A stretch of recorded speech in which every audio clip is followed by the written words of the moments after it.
Willie D Live. It's Willie D, y'all, back with another episode of information and instructions to help you navigate through this wild, crazy, beautiful world. In the studio, nationally renowned plastic and cosmetic surgeon and founder of Arroyo Plastic Surgery in Houston, Texas. Dr. Christian Arroyo is in the building. How did I do with your last name, Arroyo? You did pretty good, yeah. You did pretty good, yeah. Excellent, Okay, yeah. Thank you for having me. Absolutely, man. Of course. Hey, now, you had a banner year last year, man. You was voted the best plastic surgeon winner by the Houston Chronicle. You must have been pretty excited about that. Super exciting. Yeah. We really enjoyed the, competition. We really enjoyed the entire year, Right. and we were really excited with the result of everything. Man, there's got to be a little hate going on though, because you're new. You're a rising star. Mm-hmm. You got guys that's been doing this for a long, long, long time, and they pretty much carved out their territory. Like Houston is mine, Right. and here you come, all the way from Puerto Rico. All the way from Puerto Rico. That's You know correct. what I'm talking about? Yeah. Yeah. How long have you been in the States? So after I finished medical school, so that was 12 years ago. Yeah. Yeah. After I did that, then I went to Mayo Clinic. Yeah, in Rochester. I did some general surgery over there. Minnesota, yeah. And then I went to Connecticut, the University of Connecticut. Yeah. I did some more general surgery, trauma surgery there. And then I eventually ended up in H-Town, where I went to Houston Methodist and trained as a plastic surgeon, where the breast implant was invented, forefront of plastic surgery in the entire United States, the entire world. Mm-hmm. Right. Who gets the most surgeries, plastic surgeries, men or women? Women. Women? By far. By what percent? By far? By far. What, like 80, 20? I would 90, say 10? before it used to be more like 95% was women. Yeah. Now more men are coming into the mix like, hey, wait a minute. I want to get, a couple of things improved. Or Yeah. sometimes it's not even like that. It's some things that can happen. Like, for example, in men, get a lot of gynecomastia, things like that. Nowadays, it's like 60% of men get, gyno, which means, man boobs, things like that is what people know them more for. That's the term. And I don't know if it's because of the diet. There's, we could sit here for hours discussing that.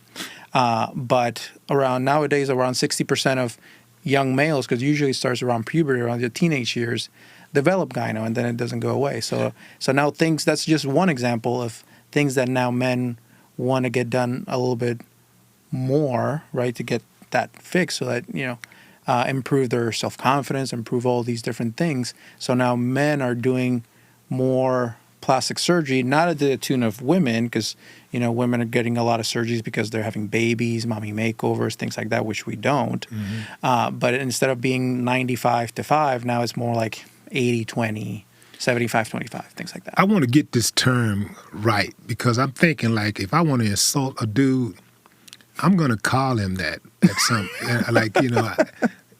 how do you say it again? Oh, the scientific term is gynecomastia. Gynecomastia. Right. Camastia? Right. Gynecomastia. Gynecomastia. Perfect. Or the shorter term is just gyno. By just saying gyno. Get your gyno ass up out of here. Oh, yeah. You know what I'm talking about? Mm-hmm. Yeah. For sure. Like that, right? Yeah, like that. I'm going to get him, man. I'm going to get him. Yeah. And now, what's the major, treatment that men are going in for? What's the biggest thing? Is that it? Gyno? The gyno? A lot of it is gynecomastia. Doing a lot of Botox is what we call it nowadays, right? We want to be They call it Botox? Botox, yeah, instead of Botox, Botox, right? Aging gracefully, because it started happening to me. Once I hit my 30s, man, I would look at myself in the mirror. I'm like, where do all these wrinkles come from? So you got some Botox up there? Yeah, for sure. Yeah? Mm-hmm. It looks very natural. Thank you. So I do it myself. So you are good. Yeah. You do it yourself. I do it myself. So I prepare everything, and I look myself in the mirror, and I do it myself. Do you sell kits so somebody can take it to the house? Or do they have to? Not really. Yeah, it's not a good idea. It's a little bit more to do with it because you have to make sure it's temperature regulated. You have to, reconstitute in a certain way. When it comes, the bottle comes with just a powder inside. Yeah. And that's the active ingredient. But then you have to reconstitute it, which means that you mix it up with some injectable, saline, so that you can actually inject it. And everyone has their different amounts that you mix it with, right? Their different formula, so that then you can inject it wherever you want to, whatever area you want to treat. And then once it gets reconstituted, once you mix it, you have 1 to 2 weeks to use it. Otherwise, it goes bad or it starts losing its effectiveness. And it's not really like you're going to get anything bad happen to you. It just means that it's not going to work as well. Yeah. The longer from the time that you mix it. And how long does it last once you use it? Once you use it, 3-4 months. 3-4 months? Mm-hmm. You see any wrinkles up here? Yeah. 3 months. These wrinkles, these right here, when you smile, you get the crow's feet is what they call it. Yeah. Here they're called these ones the 11s, where you do like that, and then you have those lines right there. This is right up in here is how I can usually tell how old somebody is. Mm-hmm. Typically, some people have very good genetics where they can be, a lot older, but they appear to be a lot younger. Right. But I look around up in here, this tells. That's a good tell. Mm-hmm. Yeah, because I remember my niece was dating this older dude, and he told her that he was in his 20s. Mm-hmm. And if you just look at him, just do an overview of it, say, yeah, he looked like he could pass for 20s. Mm-hmm. But I saw those little wrinkles right there, and I said, nah. Now, dude got to be late 30s or 40s, right? Yeah. So I pulled him to the side, and I said, say, man, whatever you got going on with my niece, that's between y'all. But I need to know who you really are. Between that's me true. and you. Right. How old are you, bro? He looked at me. I said, now, how old are you? He was like, I'm 43. I said, all right. There you go. That's all I want to know, man, because I don't try to tell people, exactly. Who today. I don't care about that kind of stuff, but I just need to know who you are. Keep it honest. Be real. I just need to know who you are. Absolutely. How do you know if you're a good candidate for plastic surgery? That's a very hard question to answer. Yeah. Just because plastic surgery has so many, it's so varied, so a large amount of surgeries that you perform. It all depends on what your goals are, and that's basically a lot of what I do, a lot of my jobs, right? Where patients come to me and the first question I ask is, what can I do for you, right? What are your goals? And managing those expectations, because you might come, expecting X, but that's not really realistic for you, right? So it falls on me to manage those things, right? Yeah. So it's a very hard question to ask. So as far as a good candidate, leave that up to me, right? What are your wishes? What are your concerns? And I'll tell you, okay, we can improve that with A, B, or C. I can give you a couple of options. This is the best one. This is, middle of the road, things like that, for the most part. A lot of them I can be like, no, this is what you need. Yeah. A person got to really trust you, man, to allow you to mess with their face, I get a tummy tuck and stuff like that. Okay, we can hide that kind of stuff, but you blowing up in my face, man. People got to really trust you. Absolutely. Have you ever had a situation where the results didn't come out like a client wanted, and they got really hot at you about it? Actually, no. No? I've had, anyone that tells you that they haven't had any sort of conversations about results or complications or things like that, they're lying to you, right? But as far as someone coming to me like that really, really mad because the result was bad, that I can honestly say that that's never happened to me. Yeah. Has it happened where they're like, oh, actually I wanted a little bit more right over here, these small little things? Yes, that can happen. And when they do happen, it's a conversation. It's about if it's something that I should have done better, then I fix it right then and there, right? If it's something that is about managing expectations, then we have to have a conversation hey, that's not what this treatment usually does. This is what it usually does. And that's why I haven't had almost any like that, because I spend a lot of time managing those expectations, teaching. A lot of what I do is teach and letting them know this is how it's going to end up. The more time you spend before you do any sort of treatment, even things as simple as Botox, where people think that that's just, whoever. No, you have to know where to inject, right? Mm-hmm. You have to know how everything is going to look afterwards. You should be seeing before and after pictures, right? That's true with Botox fillers or things as big as, breast lifts or tummy tucks or even BBLs, right? Showing that before and after and really listening to what are you expecting afterwards. Showing me pictures of this is how I want to look. And then I can be like, okay, that's attainable, or you can't go from having no butt to having, Kim Kardashian butt. Right.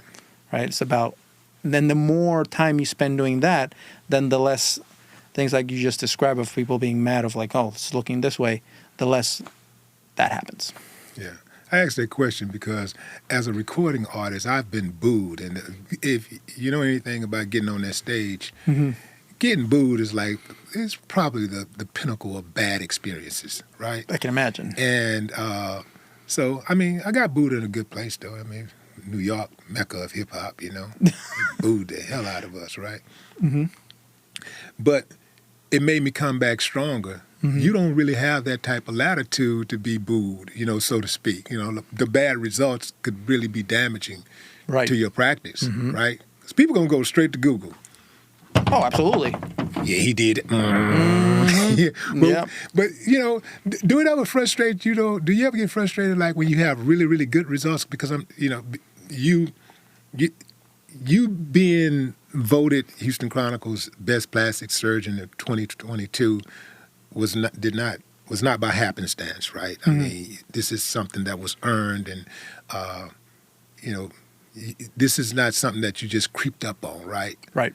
So you can't really you can't really like make those type of mistakes and it not be known, mm-hmm. right? Exactly. Right. Mm-hmm. So, but do you ever think that? Do you ever like resent? I don't know if that's pretty strong word, but I'll go ahead and use it for lack of a better word right now. Right. You ever resent that people, when they do get great results, they don't go to Google and say, "Hey, man, it's great." Because I'm sure mm-hmm. you have a lot less reviews than you've had surgeries.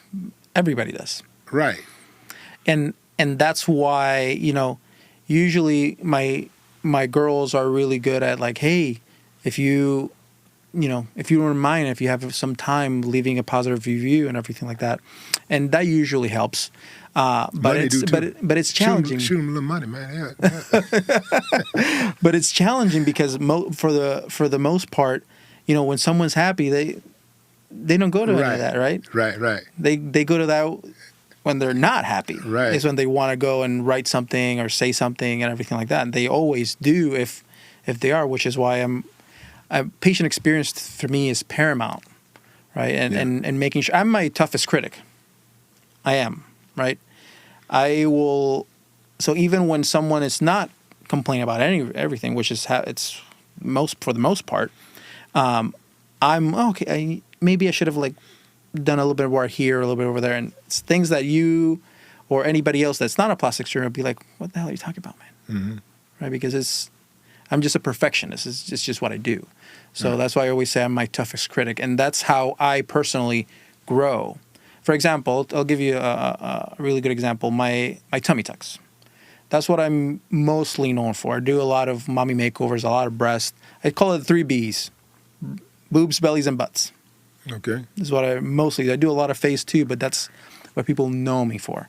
So initially, I used to do my tummy tucks like every other plastic surgeon does, which means that you cut away some skin, pull it down. I'm trying to simplify it for us right here. Mm-hmm. And then the belly button is almost everybody does it the exact same way. You make a new hole, you bring the belly button through, and you sew it. And then it creates a circular scar around it that everyone can see. And even though I used to do it that way. And even though my patients used to be or were happy with that, rarely get any complaint about it, I wasn't. Because I didn't want to see that scar. So I made up my own design of how to create this belly button. Is this patented? It's not. I should, probably. But I think it's one of the reasons why I won that award last year, because it just makes for a completely natural looking belly button where you don't see any scars. You can be like none at all. The scar is there. It's just hidden inside. So you, as a third party observer, you're looking at this lady, let's say at the beach or the pool, they're wearing a bikini. I can bet you money you won't be able to tell she had a tummy tuck. How do you hide the scar inside? So basically, if you imagine this being your skin, right? Mm-hmm. And you're pulling it forward, usually what plastic surgeons do, and you bring the belly button through it, and then you sew it right here, right? So you see that scar. What I do is I create a special flap where I take the skin and I invert it in like that. Oh. So the scar is hidden inside, and you see normal skin around it. Yeah. So and I can show you a bunch of before. So the scar is actually on the belly button. It's right inside. But because the skin is inside, like it's like doing like that. It's tucked inside where that little dirt you usually be if you don't clean well. Exactly. Which means that and that it's good that you bring that up, because it makes it a little bit harder to take care of initially. Because the scar is not out here where you can take care of it really easily. It's in there. Right. So now you have to really, really be on patients. You can talk to my nurses and they'll be like, oh my God, yeah, that's what most of what we do is teach how to like keep that belly button clean so that those scars will heal in there. Yeah. But at the, long term, it's worth that extra little care while you're recovering, because then, at the end that those scars are hidden in there and it just looks beautiful. Yeah. Just a little house cleaning real quick. I want to make sure no matter what you got going on, fam, I want y'all to hold on while you're listening, because we are going to have a live presentation here. Would this be considered a presentation or a procedure? Both. Presentation. Presentation. Okay, it'll be a live presentation procedure where we're going to have one of Dr. Aroyo's patients to get a Botox treatment right here, right? Right here. On Willie D Live. Yeah, man, who else is doing it like this? Ain't nobody doing it. I answer it for you, man. Ain't nobody else doing it like this, man. We big time over here, man. Doc just won, best plastic surgeon in the city. I'm the best podcaster in the city, man. Like, we international, real. We really ain't just Houston. I want to make that clear for y'all. We really not just Houston. Mommy makeover. What does that entail? What type of advanced procedures does that entail? So mommy makeover is a very general term. Mm-hmm. It basically encompasses any combination of surgeries which, this mom would want done on her body. Okay. And it's very personal to each individual. It might be belly and butt. It might be that they want their breasts lifted because after breastfeeding, now their breasts are, sagging down here, and they want to give them back up to where they were before they had kids, right? So it could be a breast lift with a tummy tuck because they have that muscle separation. So with pregnancy, you can your muscles get separated, and that causes women after pregnancy to look more square because your muscles, stretch. They stretch. They also lose their core strength. So they're trying to go to the gym. They're trying to do abs. It's not working very well because your muscles are designed, your abs are designed to be right here in the middle. They're not designed to be over the sides. So they don't work well over there. So they lose all that core strength. And the skin also stretches, hence all the stretch marks that ladies sometimes get after pregnancy and everything like that, which is why there's so many, creams out there for this sort of thing. So that extra skin, that squareness, all that can be repaired completely and get to before, to the way it looked before pregnancy. So it can be a combination of that breast lift and that tummy tuck. It can be vaginal rejuvenation, BBL. So mommy makeover is basically very tailored, very bespoke to each individual to whatever they want to either, let's call it improve or turn back the hands of time to pre-baby status. Yeah. So you alluded to this vaginal rejuvenation. I knew that was going to pique your interest. It's something that piqued my interest about 3 or 4 years ago when I first heard about it. There was this girl that I know who had got the treatment. And I can just say it works. It does. It does. It works. Like, how does that work? What's the procedure? So there's two different things. Let's call it outside or inside, right? There are certain ladies that are unhappy with how their vagina looks on the outside. Either their labia is too big or uneven, things like that. So, bringing it back to a nice, size and symmetry is very important to some ladies. And inside means, after childbirth, especially after, multiple children, then they feel that it's gotten a little bit loose down there. So the inside surgery is about tightening that up. And you can either tighten that up either surgically by, cutting and sewing and things like that, which works the best, of course, or minimally invasive with some devices that you can put in there, heating that area up, tightening things up, almost like an in-between between just not doing anything and doing the whole 9 yards with the surgery. There's some of those non-surgical options as well. Yeah. You talked about BBLs. Man, BBLs, what? I get it. Some dudes like big old butts. I get it. But on a personal note, like, in any capacity, I cannot see risking my life to look better on the outside. I got risking my life to save my life, but not just going under the knife just to look better, on the outside. Right. Has there been situations where women have come in for the BBL and you said, no, I can't do it that big. That's not going to work. That's going to be dangerous. It's going to be too dangerous. Yeah, for sure. I specialize in natural-looking BBLs where it looks like a nice, sizable buttocks, but you can still get away with saying, "Oh, it's just me." So yeah, right. So you don't just do the chick that got the butt like this and then you put an apple on the back. Right. No. That looks like you have two beach balls back there. Yeah, it's like right. Like you know what I call it? A pea. Because it's shaped like a pea. Right. It's just like legs right here, and then all of a sudden, ooh, that's crazy. Or you look like an ant. Like you have like really thin legs with like really big butt. So you don't have one client walking around looking like that. I can't say. What if they want it? If they say, "Doc, I got the money, man," you gonna turn that money down?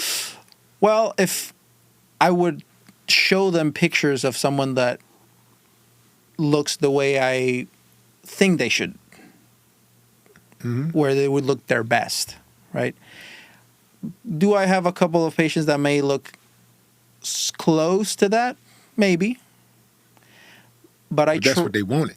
Exactly. But for the most part, I try to give them, I almost call it like an upside down, like heart shape to their butt.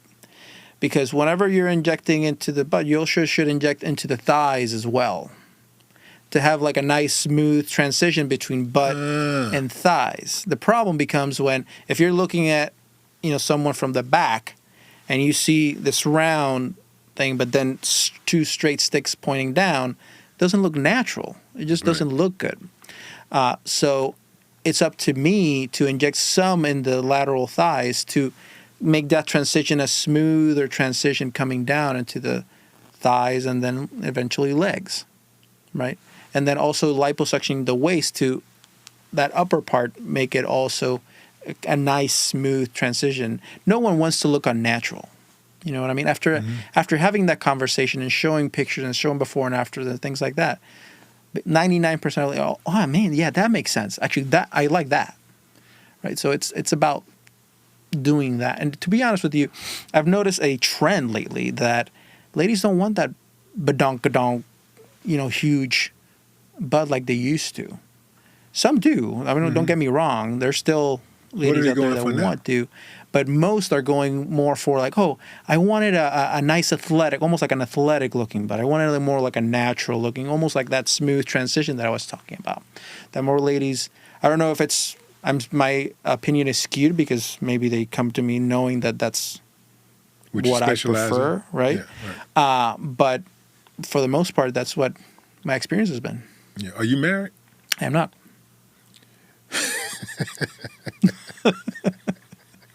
Okay.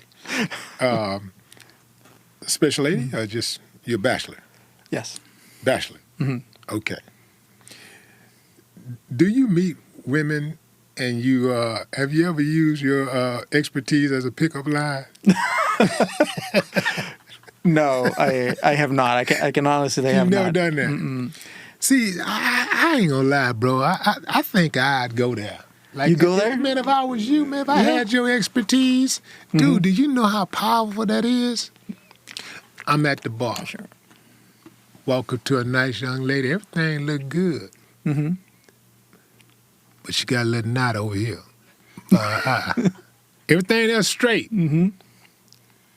Hey, how you doing? My name is Will. Glad to meet you. Yeah.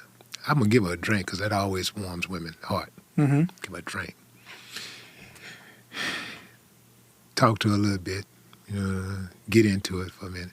I ain't going to just bust right out with it. But at some point, I'm going to find that segue into that knot on her eye. And I'm going to say, yeah, you got something right there.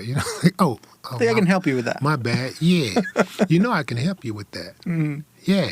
Like, look, on me. I got you. Well, you know what free do? I mean, that's true. Man, I'm straight in, bro. I'm straight in. The problem with a lot of dudes, I think, though, is that if they go there, they're going to try to control a woman, try to keep her. It's like a dude that try to get a woman some breasts. Right. He think the investment means she's mine now. Nobody else can enjoy those breasts. But she get to take those breasts wherever she goes. Yeah. You know what I'm saying? So, like... you can't turn them off with a click of a button. Yeah, imagine that. Like, I wish I knew I wish I knew what the count was. I'd be thinking random stuff, man. But I wish I knew the count of the amount of dudes who have buyer's remorse. There are some. And the count of number of women who got dude to pay for the surgery with no intentions on staying with him. And she took those assets to someone else. That's crazy. Let's just say it happens. It happens. Yeah. When you won that award for the Houston Chronicles, Best Plastic Surgeon, how did you celebrate? How did I celebrate? I actually celebrated with my family. Yeah. I brought my entire family to come with me. I wasn't single at the time. I had a girlfriend, so she was there with me. Yeah. I have a daughter, so she was there with me as well, and my parents, my brother. So how old is your daughter? 7. Okay, she ain't. No worries right now. Yeah, no, she's 7 years old. And what would you say to her if she came to you and she said, Dad, I think I want to have bigger breasts. Can you hook me up? What do you do? If my daughter told me that? If your daughter told you that? It depends on what age. If she was a teenager? If she was a teenager, I would tell her to hold on. And why would you tell her to hold on? Because, teenage years it's a lot of times it's a little bit too young to be getting breast implants. The silicone gel, for example, breast implants, which is what I use the most, it's not even FDA approved to use before you're 21 years old. You can use them; they're just off-label, and the manufacturer is not gonna. They're gonna void the warranty with you using them on someone that's less than 21 years old. And it's a maturity thing, right? You don't. When you're a teenager, you're still a kid. You still don't know what you want, what your goals are necessarily, things like that. So it wouldn't be like a hard no. It would just be like a conversation that I would have with her, as far as like why she wants to get it done, etc. Because you don't want them to just get breast implants just because their friend told her something about having small breasts. Yeah. Right. They're still in the middle of puberty. Breasts might come in a little bit later. Things like that. It's not something that you want to do a knee-jerk reaction on. Right. Now, if she came to me at 23 years old saying, "Hey, Dad, I want to get breast implants done," absolutely. if that's what her goals are. So I guess the whole sex change thing is out of the question. Like if you wouldn't be down with changing this whole sex. Not at that age. If she came to me with like that. If hold on, let me, okay. If your daughter came to you at 21 and said she wanted to change her sex, you'd be down with that? It would be a conversation. I would talk to her about it. I would have her. It's a. Would you try to persuade her against it? Sex changes. Well, it depends. It really depends. If I've noticed over her upbringing and things like that she really, exhibits those, because I've been in teams where we do the sex change operations, and that's a process. It's not a someone wakes up and wants to be a female or vice versa, and that just happens, right?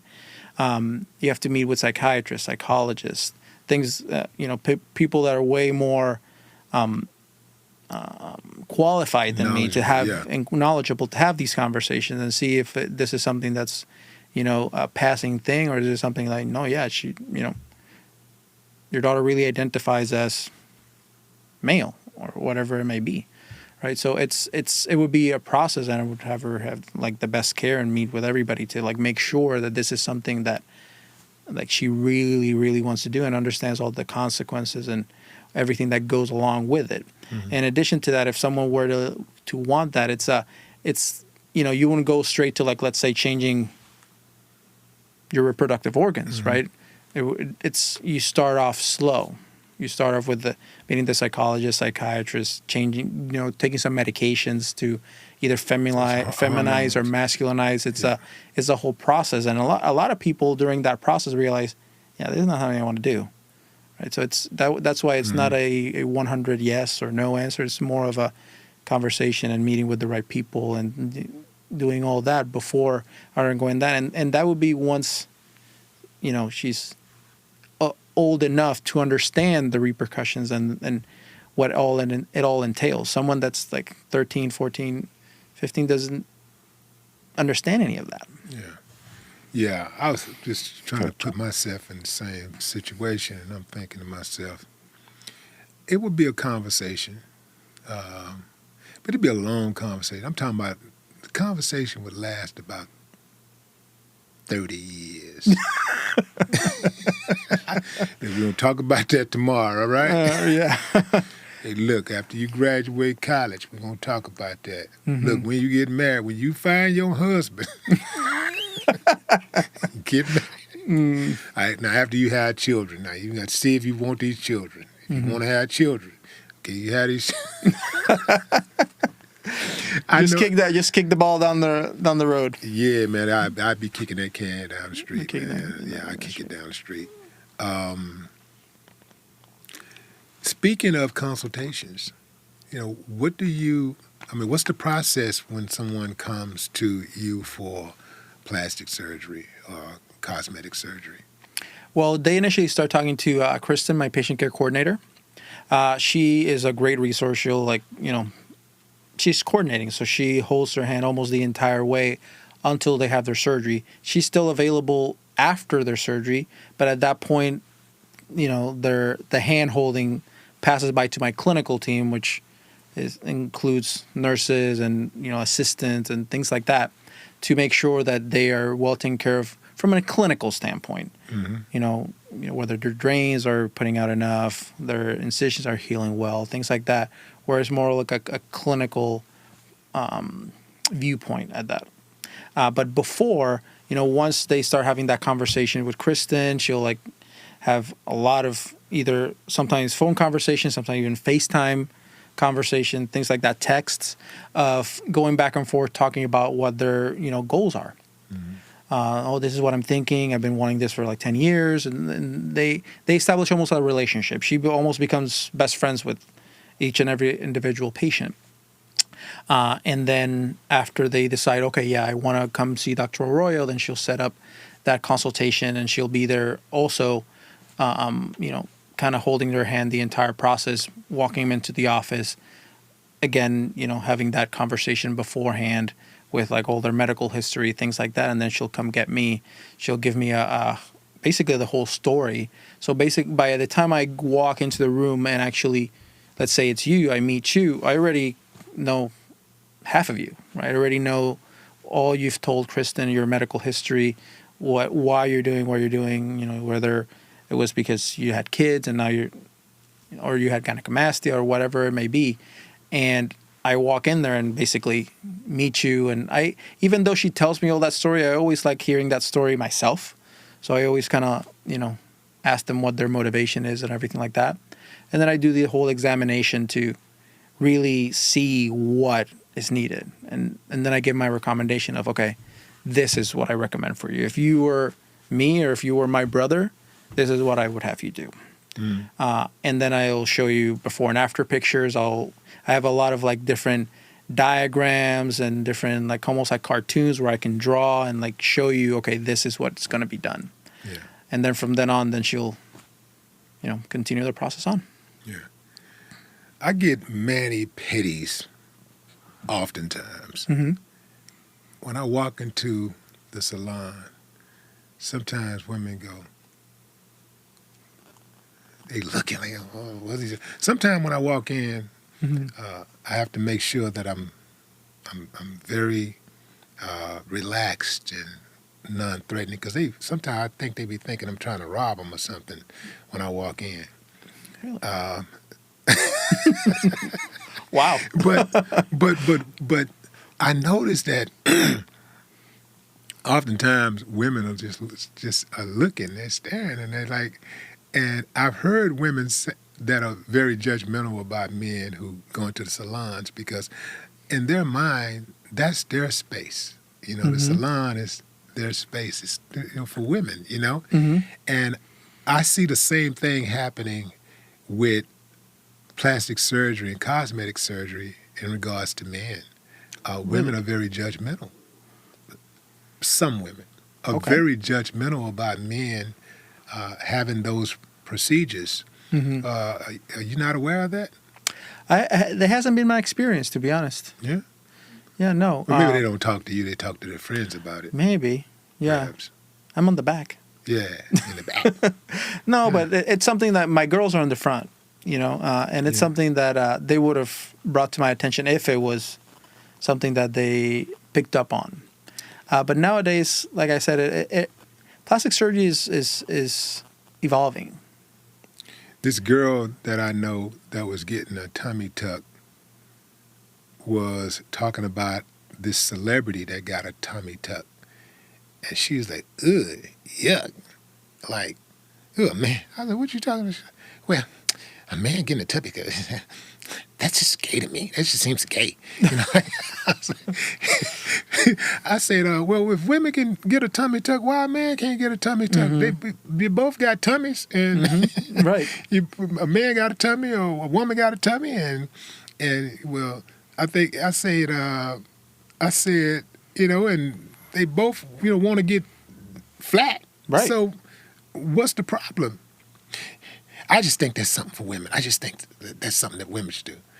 And we left it at that.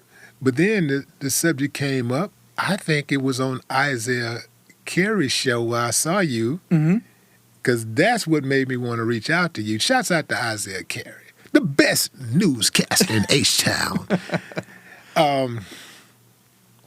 When I saw you on that, I think that you mentioned some guy getting a BBL. Mm-hmm. Dudes are getting BBLs, bro. Come on, man.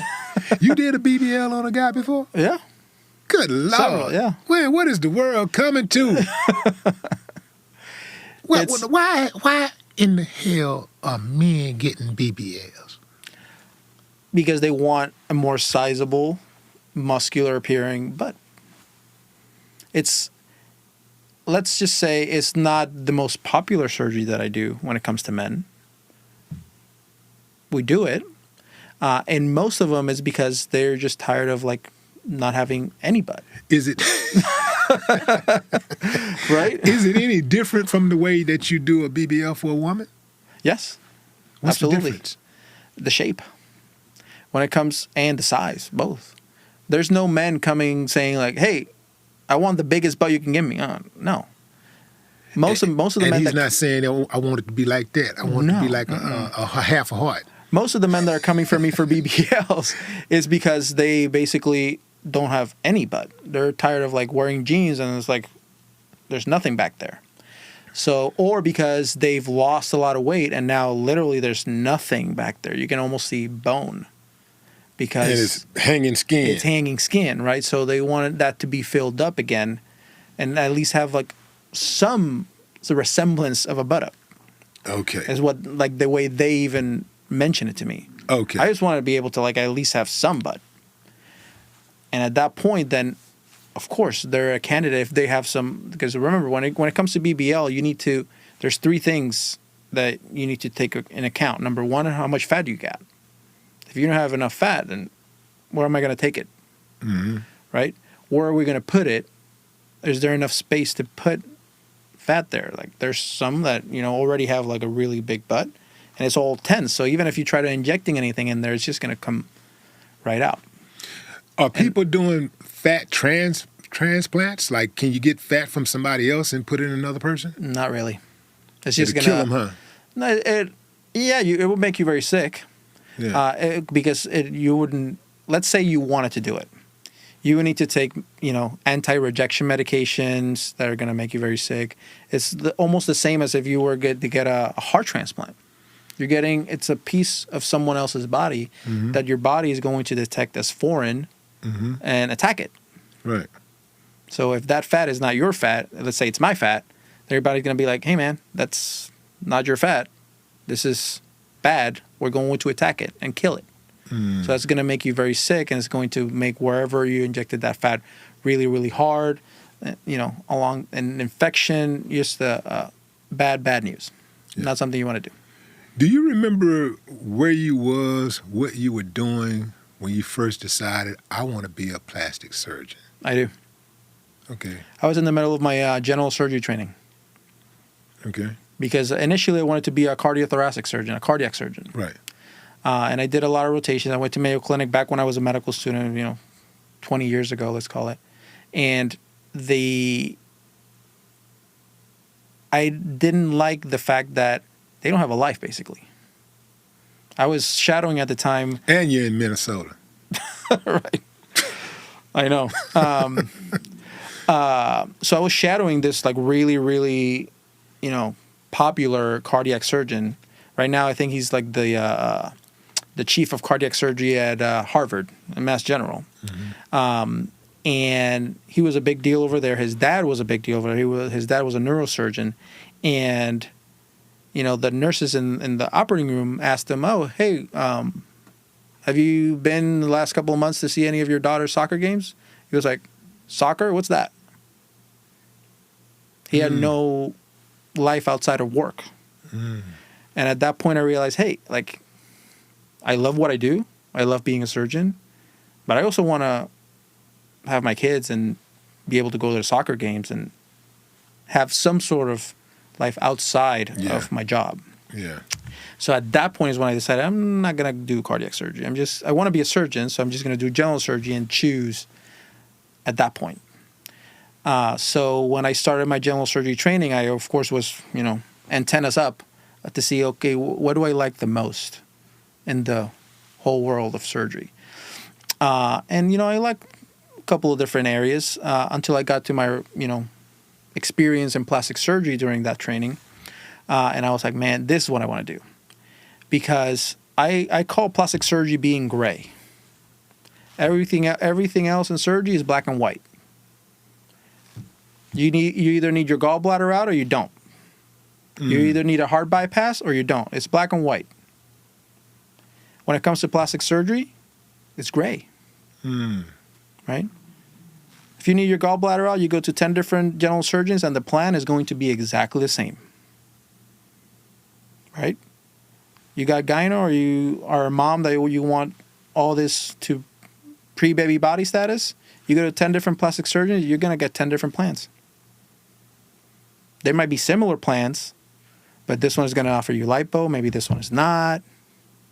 right? This one's going to do the belly band this way. This one's going to do it this other way, right? It's very, very gray. It's very artistic, let's call it.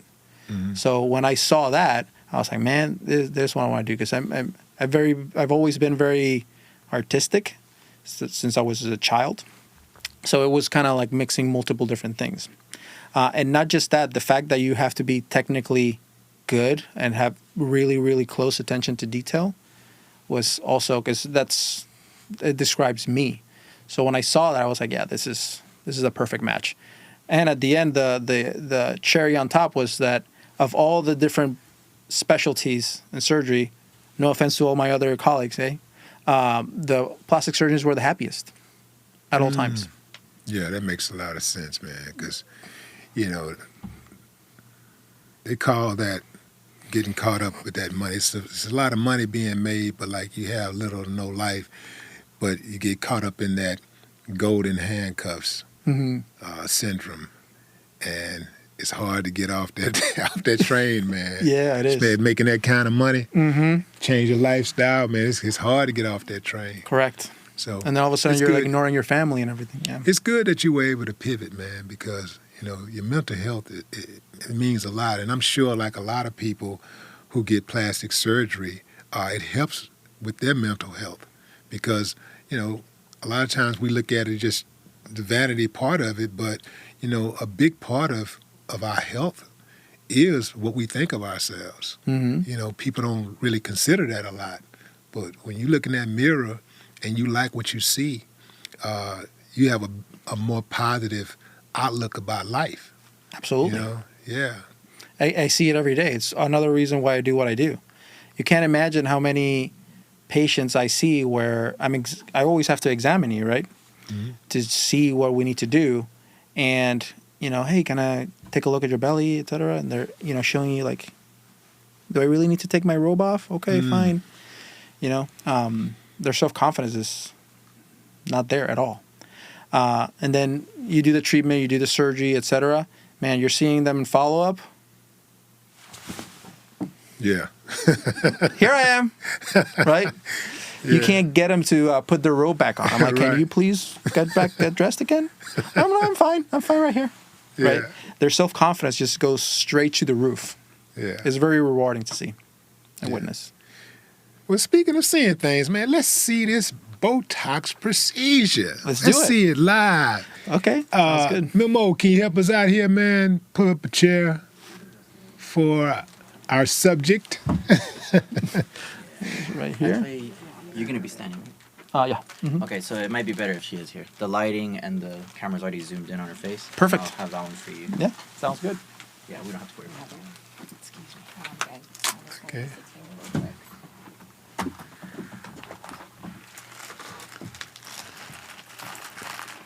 All right, so fam, what's happening here? If you're listening, what's happening is that we're getting all of the treatments ready, getting them out of the pack. Oh, that's a needle, man. It's a long needle. Sounds good. You scared of needles, man? No, I'm actually not. I'm not afraid of needles, though. I'm really not. It's where you put the needle at is what I'm afraid of, Well, we can always pivot and inject you today, Willie. Yeah, I'm cool. I'm going to be cool on that. Okay, sounds good, man. Yeah. Yeah, I remember when I was a lot younger, man, had to get one of those butt shots. That I don't even know. Did they really have to give me a shot in the butt? I think some doctors just want to do that shit. Well, Just no, be shooting you in the butt, man. He could have hit me in the arm. It hurts more. Yeah, it does. And the needle is longer, typically. Yeah. But I'll tell you right now, for example, there's some nowadays all the rage is on lipo B12 shots. Assists you with like losing weight and things like that. And I've been getting that myself. It's a once a week shot. And Kim here administers it for me. I call her my churcher because up until last week, I was doing it still on my arm because I didn't want it in my butt. it hurts more. And what does it now? What's the shot for again? This one's it's a lipo B12 shot, so it's a complex of vitamins that are made to mobilize fat, so you can use them for energy. So it assists with weight loss. Really? It's not a miracle drug where you can just like take that shot and go McDonald's every day and you're gonna lose weight. No, it's almost an extra oomph to along with your diet and exercise to make you kind of lose that weight faster. Man, if you could invent that shot, man, it's over. It's game over. They'll probably try to assassinate you though. If you can invent that shot, and you can just shoot somebody and just kill the fat, like just get that fat out. I know. Ooh, man, it's over. That would be game over. Right. Yeah, they'd probably try to assassinate you. You try to come up there like, look, man, we already made you plastic surgeon of the year, bro, 25 times. Now you coming up here with this damn this weight loss. You gonna kill fat in an instant? Oh no, we can't have that. So what happened to Christian? Well, he slipped on a banana. Yeah, absolutely. How much? Those weight loss pill companies would come after me and everything. Ooh, man. Yeah, I guess. But that weight loss game, that's big business. Yeah. Yeah, what I was saying is it hurts way more in the arms, so now I'm switching to the buttocks as well because the buttock muscle is way bigger, so it doesn't hurt as much as injecting. The buttocks doesn't hurt as much as the arm. Yeah. Oh damn. Wouldn't you say, Kim? Yes, absolutely. It's about to go down, fam. Down the doc is putting his gloves on. Okay. What? You like that? Grabbing his tools. It's Smile. Yeah. Okay. Now, where are you gonna inject her at? So.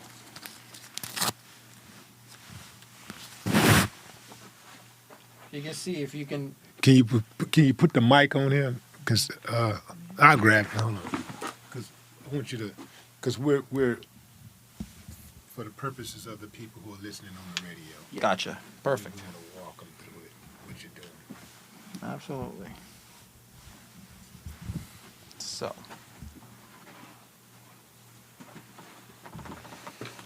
Yeah. Can you just like walk us through what you're doing? Yeah. Use this syringe to like show, the wrinkles and everything like that. Why we're doing what we're doing. Yeah. So. Kim, if you please, bring your brows up. See those lines right there that are forming? Mm-hmm. That's what we're going to treat in the forehead area right now. Now frown. Those are what we call the 11s right there. When you frown and you start getting those wrinkles right there. Mm-hmm. And then when you smile, you can start seeing like what we talked about before. Yeah. Those crow's feet that start forming right there. This is why this is a preventative treatment as well. Because the way wrinkles form is because our muscles move our skin again and again and again and again until that wrinkle becomes permanent. Uh-huh. And then once that wrinkle becomes permanent, then now it's too late. Or it can be too late. And Botox can't stop it? Botox can stop it, can improve it, depending on how deep those wrinkle lines are. But it's coming back. Right. So that's why you got to get the treatment every, 3-4 months? Right. So if you get... If you're at the point where now it's the lines are there even when you're not moving, then you really need to get some Botox so that those don't become so deep that because if they become deep enough, when I inject that Botox, it's not going to do anything because now they're there, they're established, they're not going nowhere. Right. If now they're there, but they're not that deep, then Botox can a lot of times make them go away. Yeah. So that's why a lot of people are, why are you doing that when you're like 21 years old or 25 years old? You don't have no wrinkles yet. It's because it's preventative because those wrinkles get established after years of doing that and that. Everything. Yeah. Okay. Right. All right, here we go, y'all. It's about to go down. Okay. Look up. Around for me. Okay. So can you tell us what you're doing? Walk us through what you're doing, Doc. Right now I'm injecting the Botox on the corrugator muscles. These are the ones that cause that those 11s. Kim, do you feel any pain? A little pinch. Okay, just a pinch. Mm-hmm. But it's worth it. Yes. It costs to be beautiful.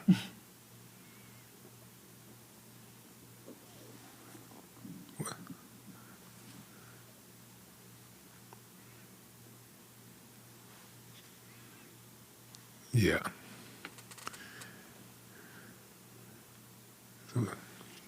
So at that point, we're done with the 11s, right? This area, right here. There's always a little bit of pinprick bleeding right there, but it always stops. Now we're gonna do the forehead. Up. Okay. Up. Open your eyes real quick. Okay, you can close them if you like.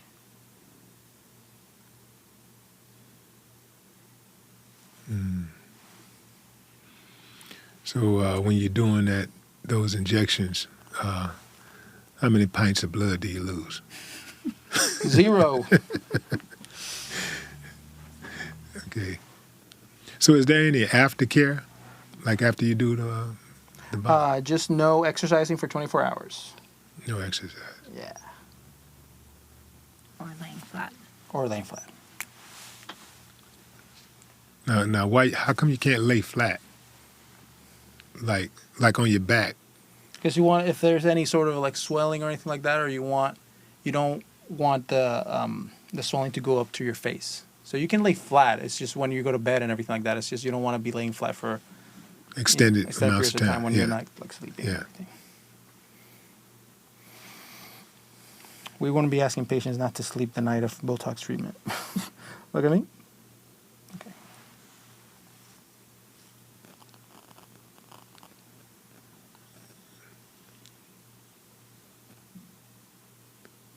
How deep are you going? Like you just going into a vein, just finding a vein, Oh no vein into her muscle. just a muscle. Remember, we're freezing the muscles that are creating these wrinkles. So if you hit a vein, you went too far. Could you? That would be the veins. I actually have to maneuver around. That's why you see me kind of like moving around, and then sometimes angling up or some angling down, and I'm looking for the veins. What happens? Try to avoid them. What happens if you inadvertently hit a vein? She's just gonna bleed a little bit more. It's fine. I thought you were going to say she's just going to bleed out. Yeah, no. Forehead up. Okay, stop. No, it just means that she'll bleed a tiny bit more, but Yeah. you just put some pressure and it goes away. So how many injections does the normal treatment take? So is it a standard or what? Everyone does it a little bit differently. Rose up. Okay, good. And does it also depend on how many wrinkles you have, No. or how deep the wrinkles are? It can depend on how deep the wrinkles are. As far as how many wrinkles, no, because it's almost like per area. Mm-hmm. So we're done with the forehead now. Smile. Okay, stop. So now you're injecting like right into the muscle, like right underneath the wrinkle. Mm-hmm. Right into their muscle. So usually when I'm injecting, it feels almost like Rice Krispies when you get into the muscle. Mm-hmm. Because remember, we're freezing the muscle, so we have to inject into the muscle so that the Botox will act on it and prevent it from moving. Mm-hmm. And how long does it take for the swelling to go down? Same day. So after she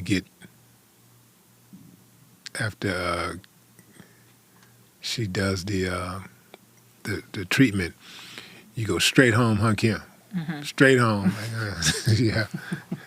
But that's it. That's the entire 15 That's it? minutes of Botox. Yeah. Right now. And that was 15 minutes? How long? 50 units. 50 units. Yeah. That took about maybe 7-8 minutes, right? Mm-hmm. Is that how long it took?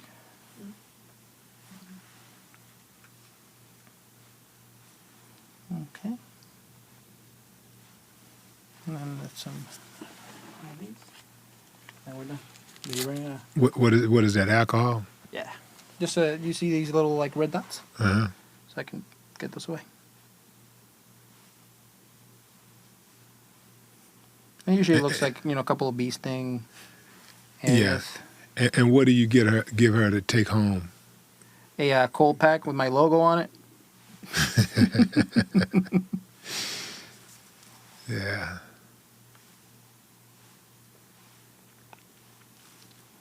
See, that wasn't bad, huh? Mm-mm. All done. All done. All right, then. There it is, fam. We done brought the Arroyo, the Arroyo plastic surgery to the Willie D Live podcast. Remote. We're doing pop-ups around this bad boy. You know what I'm talking about? Mm-hmm. We're doing pop-up Botox. Yeah, we do. I get a request all the time to do Botox parties and things like that. So I'm sure that's like pretty popular, huh? Mm-hmm. Yeah, Botox party. Yeah. What does it take for somebody to host a Botox party? What is it? Just have enough, people that are interested. Have enough people that are interested in who got that money, huh? Mm-hmm. Got to have that money to get that Botox. Now, that treatment that you just did, how much would that cost? That treatment typically is around $600. $600. Mm-hmm. Yeah. Around there. And it also depends on what areas, because some will want, just their forehead treated. So right. Then that's less. Yeah. With her, we did, her corrugator, her forehead, and her crow's feet. So we did the entire area, which is 50 units. Usually, let's call it, this will be around 15, this will be around 20, and this will be around 15. So then it starts becoming less if you're just doing certain areas of it. Is there areas of the body that people do Botox in other than the face? Oh, yeah. There's other uses for Botox that are not just for freezing muscle. Some people, for example, will inject Botox into their armpit to decrease sweat, gland, smell. To decrease sweat, yeah. Gland. Are these athletes or what? Like either bodybuilders, athletes or fitness non-athletes. People? Yeah. What? Some people that have you ever met someone that usually has this big old sweat thing on her shirt, and usually it's under the armpit? Uh-huh. Then for that. Amazing. Mm-hmm. Astonishing. I'm flabbergasted. Well, there you go. That's why you have me here. Wow. That is absolutely amazing, man. And your business has really been booming over the last few years. Has social media played a big part of that? Yeah, it has. Yeah. Mm-hmm. Social media nowadays is paramount. You need to have a good social media presence because when someone is looking for a plastic surgeon or someone looking for almost any medical specialty, they immediately go for reviews, right? But then they also look for their Instagram page. Mm-hmm. How many followers do they have? What type of content? The before and after pictures, all that. Now, nowadays, if you don't have good social media presence, you're behind the 8 ball. Right. Yeah. So, do you do any type of mentoring? Do I mentor other? Yeah, do you mentor other people, aspiring plastic surgeons? That is one of my goals. Yeah. Right. During the past few years, I've been more concentrated on building my brand and building. Yeah. Right. Because that brand is strong right now. You got to take full advantage of that. You ain't got but 5 more months, man, and 2023 is over. Mm-hmm. When do they put out the award for for it's usually best towards surgeon? the end of the year. I think it's November, December. November, December. Mm-hmm. What do you think your chances are? Pretty good. Yeah. Mm-hmm. Back to back. Man, that's gonna be too much hate, bro. That's gonna be way too much you think hate. I should back to back. Back up? Because Houston is a big place for plastic surgeons. I mean, it's not Miami and L.A., but it's better. big. It's big on plastic surgery. Absolutely. And there's a lot of that's a lot of competition. That's why I was so impressed. I mean, in the Chronicle, they don't just hand out awards. They'd be like, let's see, I don't think they're deserving to be considered this year. Yeah. Chronicle can be hard. They can, yeah. So for you to be able to do that, man, that's impressive. Thank you. Absolutely, man. And a big thank you for coming on the show and, sharing your expertise and your knowledge and enlightening the people. Of course. Letting them know that, hey, you too can better yourself if you come to Dr. Aurora. You want to get that aura, come to Aurora. You know what I'm saying, man? Thank you so much, man. Yes. You can use that. I'll let you use I that. will. All right, ladies and gentlemen. Thank you. Dr. Christian Aurora. Thank you so much. Thank you for having me. Okay. Absolutely.